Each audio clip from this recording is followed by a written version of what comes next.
Cambovello. So, dumating na yung mga solar panel namin, guys. Kailan may natin yan?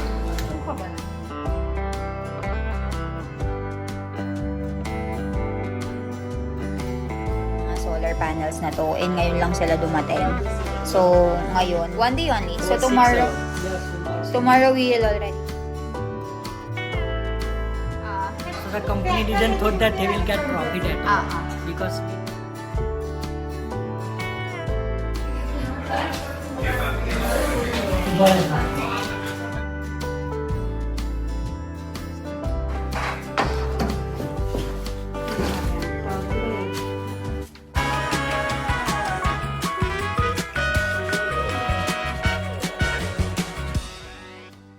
Hame શું કરો છો?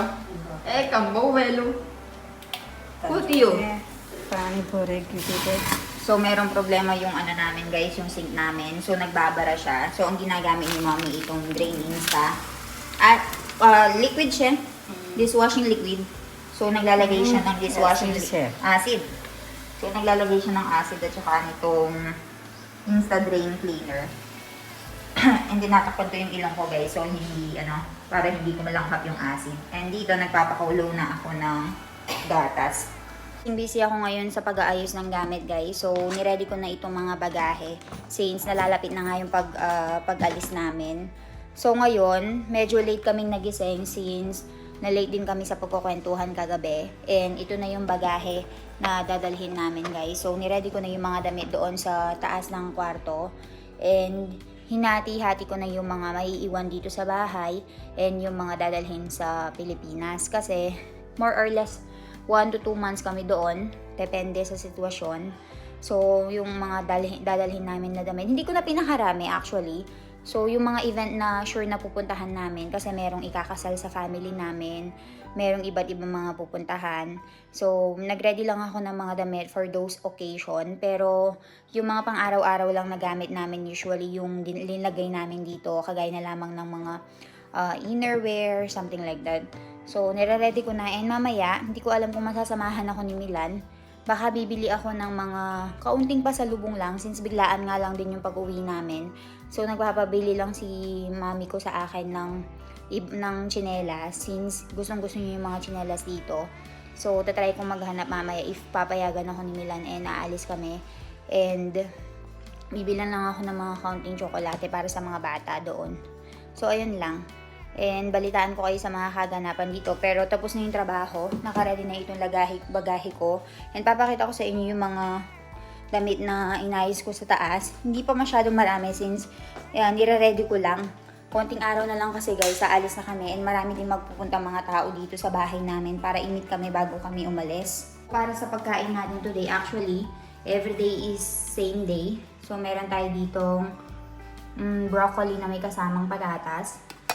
Meron tayo ditong rice, and meron tayo ditong dal. So, everyday food lang, guys. Ganyan lang yung pagkain. And kanina nga, nakita nyo na naglinis si mami ng sink, kasi nga barado yung sink namin kanina. So, malinis na siya. Ito pa lang yung mga damit na napipili kong dadalhin sa Pilipinas. And mostly, mga pang-araw-araw lang yan. And also, yung mga mangilan-ngilan na pang-alis. Since atin nga kami ng iba't ibang mga occasion. Lagay ko muna dito sa maliit na lalagyanan, guys. Para nakalagay sa isang maliit na pwesto. And hindi kalat-kalat. Mami, suway. He? Suway ba? Solar panel. Okay, so dumating na yung mga solar panel namin, guys. Kailan may natin yan? Kilub ka sa Badache eh. Oh, at Badache. So, nandito yung mga tao dito. Busy sila sa ng mga vegetables. And dito guys, binababa na yung mga solar panel natin. So, maglalagay na tayo ng solar panel dyan sa bahay.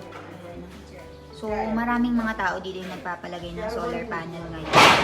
So, by group nilang binababa. So, sa kabilang bahay namin naglalagay sila ng solar panel. So, sa bahay din namin maglalagay din sila. So, binababa na nila yung mga panels na yan. Ilalagay sa taas ng bubong. Sa taas. Tingnan din si Milan sakto. Ayan. Binababa na nila. Parang dito yata ibababa since meron kaming sasakyan dito. Kayo mo kuha na, Milan? So, we are thinking probably here or there. Let's see. Actually, sobrang tagal na namin hinintay itong mga solar panels na to. And ngayon lang sila dumating. So, ngayon, nilalagay na nila, ini-install nila. Milan, how many days they will install the solar panel? 1 day. 1 day only. So, For 6 tomorrow, hours. Yes, tomorrow. tomorrow we will already have the solar panel. So, ayun. Aalisin muna ni Milan dito yung, yung sasakyan. Ayun, papunta na siya dito. Maayos na rin ni Papa itong mga kalat-kalat dito sa site para maayos ang ilagay. Papa, केला महिना आहे आता 12 लाख से है ना केला ના महिना કાલ આજે જ બેહાડશે ને ना केला महिना આપણા વેઇટ કરી દીધું તો બહુ થઈ ગયું 3-4 મહિના 3-4 મહિના we are waiting for this solar panel for 3 to 4 months Because ah we had some issue. ah That's why we had to wait. Otherwise, only 20 days. એવું છે this is in subsidy right The issue was we get the very cheap deal. ah So the company didn't thought that they will get profit at all. Ah, ah. Because we make a very good deal. Ah, ah. 151,000 Ah, ah. for 4.3 kilowatt. And this all is the we good paid, company. we paid 151,000 for this one Yes. with subsidy but if No, without no. subsidy With subsidy. if So- without subsidy how much will 300,000. 300,000 without subsidy, but we paid half because we are so many people, right? No, no. How many It's applied? government subsidy. Okay, how many applied together? 10 people applied together, so we got a good deal. So they are now putting it down. પાઇપો તો કઈ નહીં અહીંયા કઈ ગાડી આજે ચાલુ થઈ જશે ને Papa is directing already. નીકળી જશે આરામ આ બાજુ આવતો ને એમ લઈ ગયો પણ બીજો કેટલી આવત છે અમુક ને ના લડાવા જવા તો દે જવા દે બસ ગાડી તો ગઈ પ્લેટો તો બહુ આવી જશે જગ્યા તો તો અહીંથી મુકાઈ જાયલા પ્લેટ આ છે એંગલો મૂક્યા ભાઈ આગળથી મૂકી લઈ પ્લેટો મૂકાઈ દીધો બસ નાની પ્લેટો મૂકાઈ ગઈ ઉપરા છાપરેથી મૂકી દેવાની ચાલો હું વાત Kailan nilang gagamitin ng mga materials. Now it's the solar panel. Yung yung solar panel na talaga.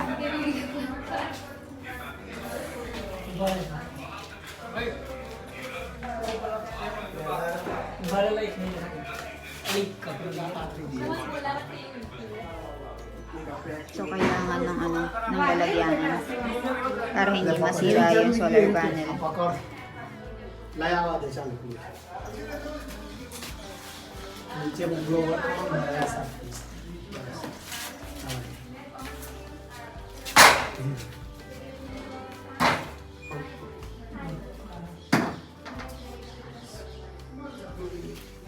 થોડુંક છે આમથી રે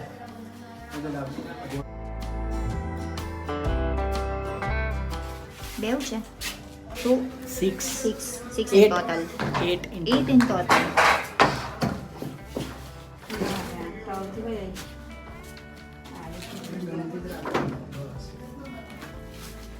So we will be having 8 like this.